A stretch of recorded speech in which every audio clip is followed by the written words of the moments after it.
नमस्कार दोस्तों, मैं राविंद्र पांडा। दोस्तों, आज जो हम चर्चा करेंगे अपने इस विषय पे, तो हम चर्चा करेंगे टिकटॉक को लेकर और चाइनीज़ को लेकर। आप लोगों के सामने सोशल मीडिया पे ये काफ़ी शेयर किया जा रहा होगा, उसके मीम्स भी आ रहे होंगे कि श्रद्धांजलि दी जा रही है टिकटॉक को, और उसके साथ साथ 59 एप्लीकेशंस और भी हैं।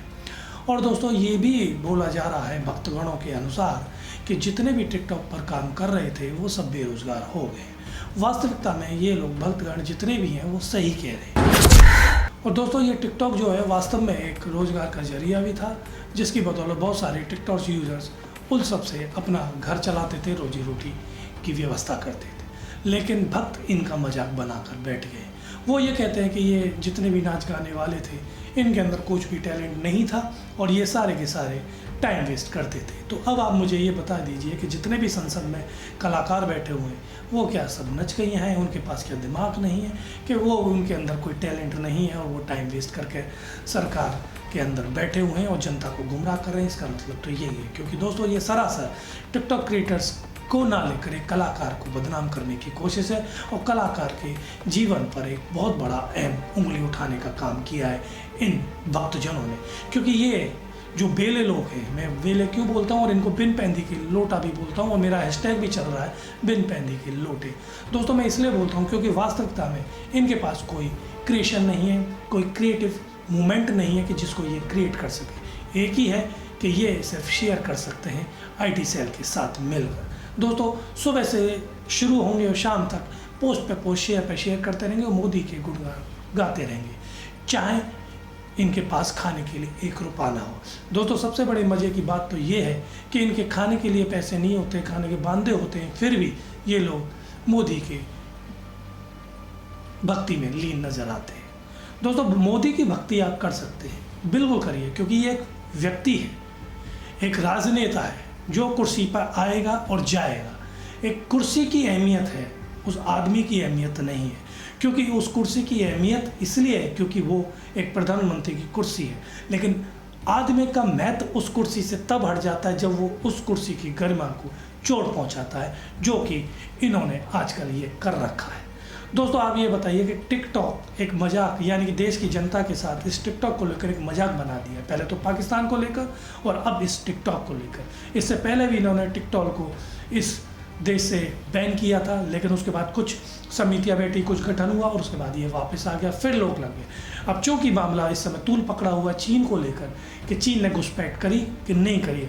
अब ये बताइए कि हमारे देश के प्रधानमंत्री खुद कह रहे हैं कि चीन ने घुसपैठ नहीं की, और वहाँ के लोकल वासिंदे लद्दाख के जितने भी लोग हैं वो अपने अपने वीडियो के माध्यम से बोल रहे हैं कि चीन इतना घुसा है कि हमको डर है कि हम जो पशुपालन कर रहे हैं, अपने जो घर में बैठे जो खेती कर रहे हैं, वो अगर इन्होंने ऐसे ही करते रहे और ऐसे ही नज़रअंदाज करते रहे तो चीन कभी भी हमारी ज़मीन को भी हड़प लेगा। यानी कि चीन ने अगर कब्जा नहीं किया था तो वो चीन आज भी वहीं पर क्यों मौजूद है, उसकी चौकियाँ वहाँ पर क्यों है, इसका जवाब कोई भी देने नहीं चाहता। और सब लोग अपने जितने भी उनसे सवाल किए जा रहे हैं इस चीनी घुसपैठ को लेकर, उन सबसे मुंह चुराते हुए नजर आ रहे हैं। अमित शाह जी से भी NDTV की एक पत्रकार ने पूछा था कि आपसे जाते जाते मैं एक प्रश्न पूछना चाहती हूँ कि आप इस बारे में क्या कहेंगे कि चीन ने जो घुसपैठ की। तो उन्होंने बोला कि आपका ये प्रोग्राम कोविड को लेकर है, कोरोना को लेकर है, तो मैं मुद्दे से नहीं भटकना चाहता, इसके बारे में हम अलग से बात करेंगे। अलग से बात क्यों करेंगे? क्योंकि उनके पास अगला कोई टाइम ही नहीं होगा उनसे बात करने के लिए। दोस्तों, इनके अंदर इतना डर पैदा हुआ कि ये वास्तविकता में पत्रकारिता के नाम पर इतने डरे हुए हैं कि असली पत्रकार अगर इनके सामने आ जाए तो ये उनके सवालों के जवाब कभी ज़िंदगी में नहीं दे पाएंगे। खैर, हम आते हैं टिकटॉक को लेकर।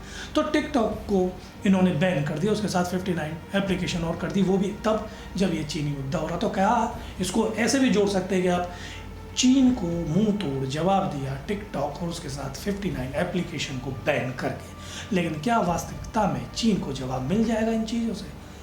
बिल्कुल नहीं मिलेगा। क्योंकि दोस्तों, आपको नहीं पता होगा, मैं आपको बताना चाहता हूं कि टिकटॉक कंपनी के जो केयरटेकर हैं, जो उनको देख रहे हैं, टिकटॉक कंपनी की स्ट्रेटजी को जो भी देख रहे हैं, उनको हमारे देश की सरकार ने फिर वापस बुलाया है और उनसे ये कोर्ट किया है कि आप हमें स्पष्टीकरण दें। यानी कि उनसे, टिकटॉक वालों से स्पष्टीकरण मांगा है कि आप हमें संतुष्ट करिए कि ये हमारे जो यूजर्स हैं उनके यानी कि जितने भी डाटा हैं उन सबको सिक्योर करेगा। कोई भी डाटा को चोरी करने का कोई भी ऐसा प्रावधान इस टिकटॉक एप्लीकेशन में नहीं है कि उसके डाटा का मिसयूज़ किया जाए। ऐसा आपको संतुष्ट करना पड़ेगा। अगर आप इस चीज़ पे एग्री होते हैं तो हम आपस में बैठकर इस चीज़ पे डिसाइड कर लेते हैं, और अगर आप सही तरीके से हमको संतुष्ट कर पाते हैं तो टिकटॉक वापस अपनी जगह पर आ जाएगा। तो दोस्तों, ये कितना बड़ा मजाक बना दिया है जनता के साथ। और ऐसे टाइम पर जब चीन को लेकर इस समय जनता के अंदर आक्रोश है, लेकिन इनको कोई मतलब नहीं, इन्होंने राजनीतिक रोटियां सेकनी है। और चीन का इस समय चल रहा है तूल पकड़ा हुआ, तो इसलिए इन्होंने टिकटॉक और 59 एप्लीकेशन को एक आधार बनाकर आप सबके सामने पेश किया। इन टिकटॉक वगैरह को इंस्टॉल करने से कुछ नहीं होगा। सिर्फ क्या होगा कि जो IT सेल में जितने लोग फालतू पड़े हुए हैं, अब ये लोग क्या करेंगे, ये जो अपना क्रिएटिविटी करते थे, कुछ लोग तो बहुत अच्छी करते थे तो वो इंस्टाग्राम वगैरह पे कर लेंगे, लेकिन बहुत से लोग जो नए नए शुरुआत कर रहे थे वो छूट कर क्या होंगे, ये IT सेल फेसबुक वगैरह में ही अपना टाइम ख़राब करेंगे। दोस्तों, इसके अंदर एक टैलेंट निकल कर आ रहा था। बहुत सारे लोग बहुत बॉलीवुड इंडस्ट्री में भी पहुँच रहे थे, एक एक करके उन्होंने बहुत सारी वीडियो एल्बम्स भी करी थी। एक प्लेटफॉर्म था जो कि एक टैलेंट को बाहर निकालने का काम करता था, और वो जो प्लेटफॉर्म था वो उनको उनकी मंजिल तक भी पहुंचाता था, एक सेलिब्रिटी वाला अनुभव भी कराता था।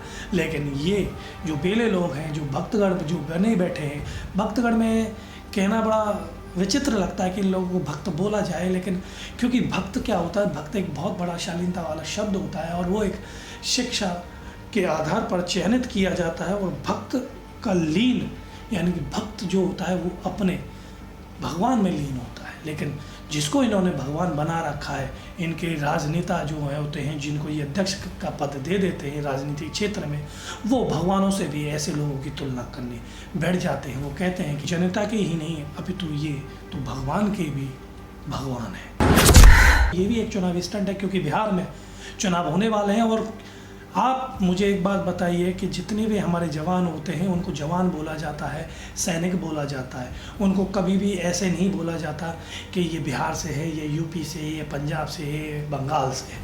उनको सिर्फ जवान ही बोला जाता है, एक सैनिक ही बोला जाता है। लेकिन ये लोग जितने भी इनके प्रवक्ता हैं, जितनी भी न्यूज़ डिबेट में आते हैं, वो उनका सिर्फ एक ही मकसद होता है कि देखिए बिहार रेजिमेंट ने ये सारा सब काम किया और हम इनकी शहादत का बदला लेंगे, और ये लेंगे वो लेंगे, पता नहीं कसीदे पढ़ दे जाते हैं। भाई, बदला लेना है तो वो तो लेना ही पड़ेगा, क्योंकि देश की जनता इस समय आक्रोशित है और उसको न्याय चाहिए।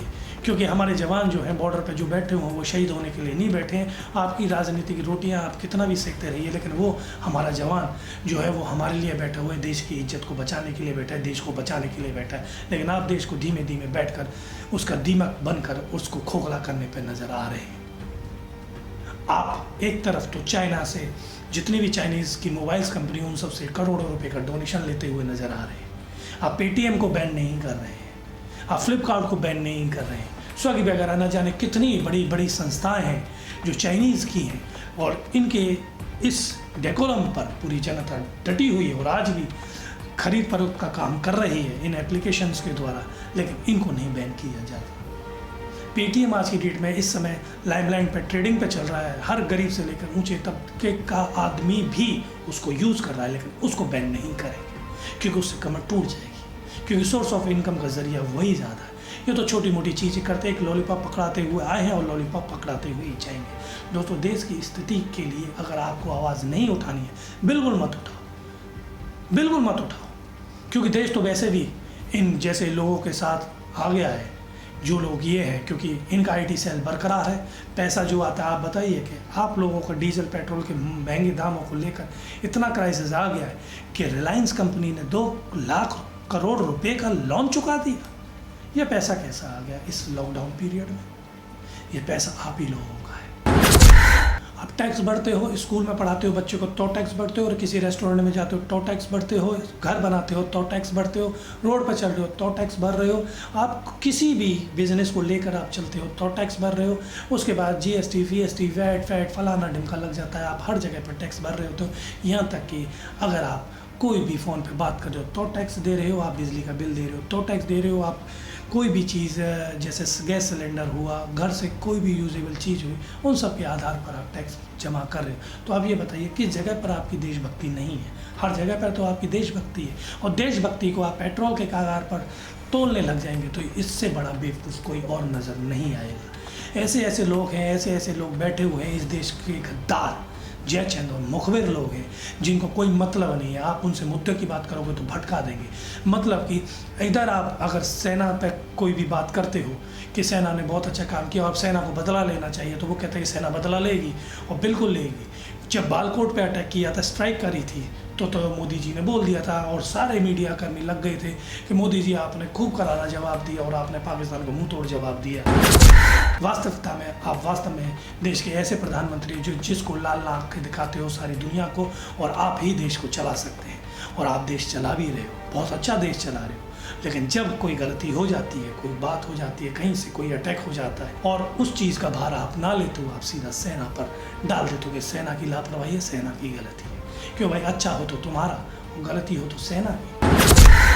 मोदी जी, जब उड़ी पर आतंकी हमला हुआ था, वहां पर सेना के कैंप पर आपने बहुत कड़ा फैसला लिया था कि दुश्मन के घर में घुसेंगे, उन्हें घर में घुसकर मारेंगे। उस समय लगा कि सब अब सही हो जाएगा, पाकिस्तान सबक सीखेगा। कुछ दिन के लिए उन्होंने शायद सीखा, फिर नगरोटा और आर्मी कैंप्स को खासकर पुलवामा तक पहुंच गए वो। ये पाकिस्तान सुधरेगा कैसे? अगर आप पहले दिन से उन सवालों को हम उसका विश्लेषण करें रोहित, तो उसमें ये सवाल उठाना कि चीनी सेना हमारे जमीन पर आ गई और हम सोते रहे, ये सरकार पर सवाल नहीं होता है, ये सेना पर ही सवाल होता है। क्योंकि पेट्रोलिंग की ड्यूटी सरकार की नहीं होती है, सेना की होती है। और हमारे देश में सेना की कोई इतनी आजादी है, हमारे अर्धसैनिक बलों को भी आजादी है कि वो जो पेट्रोलिंग ड्यूटी कर रहे हैं उसके लिए किसी पॉलिटिकल मास्टर से अपने कमांड नहीं लेते हैं। अगर आईटीबीपी के हटने के बाद वहां पर भारतीय सेना भी पहुंची और आप कहते हैं कि चीन ने हड़प ली हमारी जमीन, तो ये फिर सेना के ऊपर सवाल। वो हमले तो आपने लाड़ बढ़ाई में ले लिए, लेकिन जब चीन पे हमला होता है तो सारी जिम्मेदारी आप जवानों पर डाल देते हैं, सेनाओं पर डाल देते हैं। आप 1962 में चले जाते हो। क्यों 1962 में सैनिक नहीं थे? वो भी तो सैनिक थे। तो फिर आप क्यों उस समय के सैनिकों पे उंगली उठा रहे हो? जब आज हम बात करते हैं आपकी लापरवाही, तो आप सीधा सीधा सेना पे डाल देते हो। जब सेना पे डाल देते हो, हम कोई क्वेश्चन करते हैं लापरवाही की, तो आप यूँ कहते हो हमारी सेना पे उंगली उठाना देशद्रोही होता है, देशद्रोह है। तो इसका मतलब 1962 में जो आप उंगली उठा रहे हो उस समय सेना नहीं थी, तो क्या वो देशद्रोह नहीं था? क्या आप लोग जितने भी लोग हैं वो आप देशद्रोही वाला काम नहीं कर रहे हो? 1962 पे उंगली उठाने का मतलब है कि आप पूरे के पूरे हमारी सेना पर उंगली उठा रहे हो, और आपसे बड़ा कोई देशद्रोही नहीं है। और सबसे ज़्यादा गुस्सा तो इन बिन पैंदी के लोटों पर आती है जो अनभक्ति में लीन है, जिनको कोई मुद्दे नज़र नहीं आते। अब तो इन लोगों को मुद्दे नहीं नज़र आ रहे, इन लोगों को तो बल्कि एक ऐसा टॉपिक मिल गया है जो इनका टाइम पास कर देता है। ऐसा लगता है कि ये एक षड्यंत्र के तहत पर कार्य कर रहे हैं, जैसे कि इनको एक पे किया जा रहा है कि एक पैकेज तैयार किया गया है कि आप लोग ऐसी चीज़ें बने और गुमराह करें पूरी जनता को। लेकिन देश कभी माफ़ नहीं करेगा, देश की जनता माफ़ नहीं करेगी, और सबसे बड़ी बात कि आपके बच्चे आपको माफ़ नहीं करेंगे। दोस्तों, ये जो देश के अंदर बिन पैंदे के लोटे हैं ना, जो बेरोजगार जो बैठे हुए हैं, जो बेरोजगारी का तबका लेकर बैठे हुए हैं, वो दूसरों को बेरोजगार बोलते हैं, जबकि हकीकत में बेरोजगार यही लोग हैं। सुबह से शाम तक फेसबुक और व्हाट्सएप पर बैठता कौन है? बेरोजगार आदमी। और ये बेरोजगार वो लोग हैं जो ना तो अब खुद कुछ कर पाए, ना अपने बच्चों के भविष्य को लेकर चिंतित हैं, और ना ये चाहते कि उनके बच्चे भी कुछ कर पाएँ। और वो ये लोग यही हैं जो देश में पहले भी मुखबिर के तौर पर जिन लोगों ने काम किया था, जिन लोगों ने उस समय चमचागिरी करी थी। और मुखबिर और जो चमचा होता है वही दोस्तों आखिर में गुलाम होता है। तो दोस्तों, ऐसे लोगों के सामने खड़ा होना पड़ेगा और ऐसे लोगों का मुंह बंद करना पड़ेगा। दोस्तों, ये टिकटॉक एक बहाना है और कुछ नहीं है। आपको कुछ नहीं करना है, सिर्फ अपनी आवाज़ उठानी है। आप अपनी आवाज़ उठाते रहें और इस देश को बर्बाद होने से आप लोग ही बचा सकते हैं। क्योंकि ये जितने भी होते हैं, क्योंकि पक्ष होता है, विपक्ष भी होता है, सब लोग होते हैं, सब तरीके की मानसिकता वाले आदमी होते हैं, और वो लोग आएंगे क्योंकि किसी को कुछ पसंद है, किसी को कुछ पसंद है। लेकिन दोस्तों, अगर आप राजनीति से ऊपर उठेंगे तो आप देखेंगे कि देश को भी आप जैसे लोगों की ज़रूरत है, जिसमें देश ऐसे ऐसे मुद्दे भी लेकर बैठा हुआ है जिसकी तरफ कोई भी नहीं देख रहा है, ना कोई ख्याल कर रहा है। तो दोस्तों, अगले एपिसोड में हम हर तरीके से नए नए मुद्दों को लेकर चर्चाएं करेंगे। आप सबका साथ बना रहे, आप सबका सपोर्ट बना रहे। आप हमारे फेसबुक पेज को भी लाइक कर सकते हैं, आप हमारे YouTube channel the Raghavendra Pandav show को भी लाइक कर सकते हैं और नोटिफिकेशन बेल दबा सकते हैं। तो दोस्तों, अगले एपिसोड में आपसे फिर मुलाकात करेंगे। नमस्कार, जय हिंद, जय भारत।